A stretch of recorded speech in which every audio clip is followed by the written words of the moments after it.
Hey, what's going on, everybody? My name is Matt Jarbo. Welcome to 3 Buck Theater. Today we're going to be talking about Matt Reeves finally confirming to direct The Batman. This is a movie that, not really a movie. Well, no, it's a movie that's been having lots of problems, but also this particular story has gone back and forth over the course of the past week. Will Matt Reeves direct the movie? Won't Matt Reeves direct the movie? The directing talks broke down, and now apparently it's confirmed that it is happening. And I don't know about you, but I'm actually really hyped about this. I was super bummed when Affleck stepped down as the director of The Batman, but when I listened to what Kevin Smith said and a number of other commentators inside the Hollywood circles, I understood. He's got personal stuff going on in his life. Apparently, there was that whole notion a couple summers ago where he apparently banged the nanny, right, for his kids, and then him and Jennifer Garner were trying to work on things, but that's apparently falling apart. Live by Night, his vanity project, failed to make more than 17 million worldwide. It cost Warner Brothers about 70 some odd million dollars in losses, and that wounded his pride. And everyone's been asking about Batman, and so he's just like, goddamn Batman. He's not saying I'm the goddamn Batman. He's just going, goddamn Batman.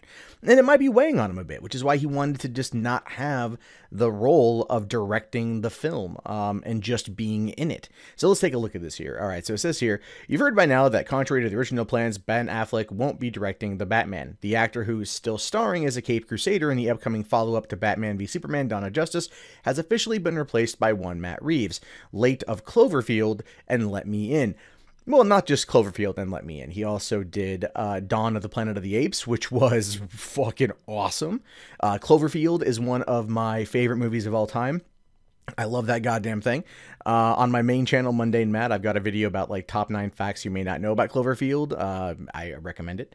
Let Me In was a great remake of Let the Right One In. However, I did feel that Let the Right One In was an overall better movie, but as being a remake, Reeves did a very good job, but it just didn't have I don't know, it didn't have the intensity of the original. But then again, I'd already seen the original, so watching the remake of it didn't make a lot. Anyway, it doesn't matter. He says here, and this is what Reeves says in his statement, I've loved the Batman story since I was a child. He is such an iconic and compelling character, and one that resonates with me deeply. I'm incredibly honored and excited to be working with Warner Brothers to bring an epic and emotional new take on the Caped Crusader to the big screen. So that's pretty much the only statement surrounding that right now. He's on board. But let's talk about what this means. Okay. So what I just talked about earlier with Ben Affleck and having his own kind of mental issues with playing the character and the stress and the pressure. All right. And I think it's like what Kevin Smith said. He said, they're paying you to be Batman, so you have to field those questions. You're now part of that larger circle. But Warner Brothers is still deeply, deeply committed to making Ben Affleck movies because Argo won Best Picture.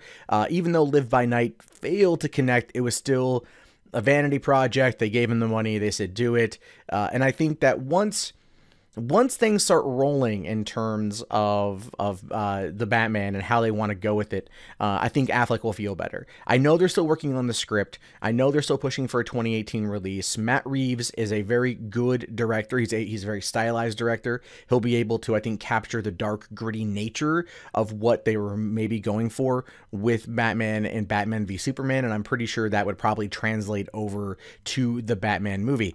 And the cool thing is this.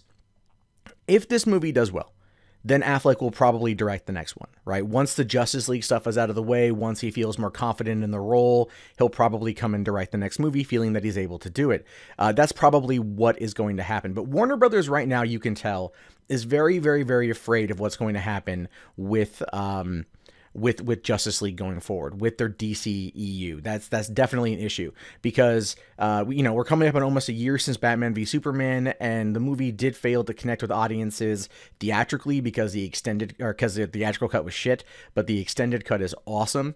It's seriously great. If you haven't seen it, I wholly recommend it. The first 2 acts are just like a vastly different experience. The last act is still the same, so the shit with Doomsday is still there. But anyway, I do recommend it.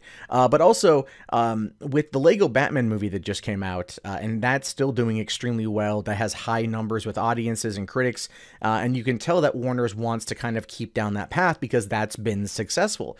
Well, jumping over here real quick, this just dropped on the wrap. Chris McKay is in talks to direct Batman spinoff Nightwing. Right? Chris McKay is the Lego Batman director. Okay, he came from Robot Chicken, and now he's in talks to do a standalone Nightwing film based on the character. Like, they're completely skipping over Robin, which is totally fine. Totally fine that they're skipping over Robin.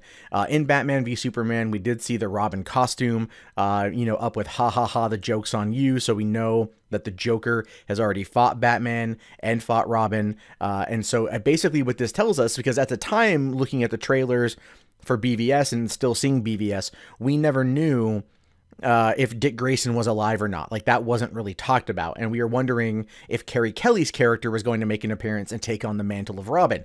That could still happen if they do the Nightwing movie. And if they do the Nightwing movie, I find it to be very interesting that they're going to Chris McKay to direct it, because he's a comedy director. All right, the Lego Batman movie was fucking great. If you haven't seen it, I recommend it. But I just find that to be very odd. Why they're choosing to go for this kind of character or this kind of director for that kind of movie. Nightwing is not a lighthearted romp through. I forget what city Nightwing is looking after, but it's like not a lighthearted romp. So we'll find out. But you got Bill Dubuque, I think it's Dubuque, from The Accountant, is writing the script, and that's cool. The Accountant was definitely a good movie. I liked it quite a bit. So you got some good talent coming in, and this is where you can see Warner's is going to be focusing their efforts right now.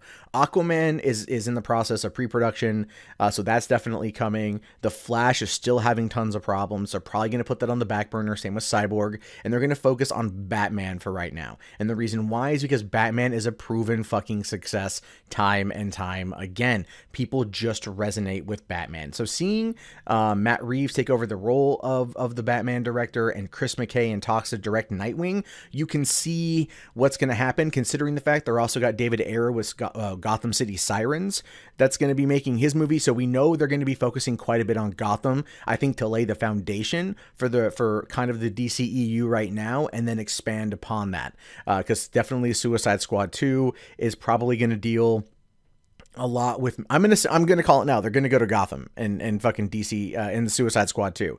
And then of course we don't know what's gonna happen with Man of Steel 2 or what's gonna go on with Wonder Woman 2, but we can tell that Warner Brothers very much wants to ground it in the reality that they are in the franchises that they know makes money. So they're gonna lay a lot of work with the DC Gotham side of things, and then do everything else. Anyway, those are just my thoughts on that. What do you guys think? Let me know in the comments below. If you guys haven't already, thumbs up the video, subscribe to the channel, check back often for more movie content from me. My name is Matt Jarbo, otherwise known as Mundane Matt, and I will talk to you guys later. Have yourself a great day, and peace out.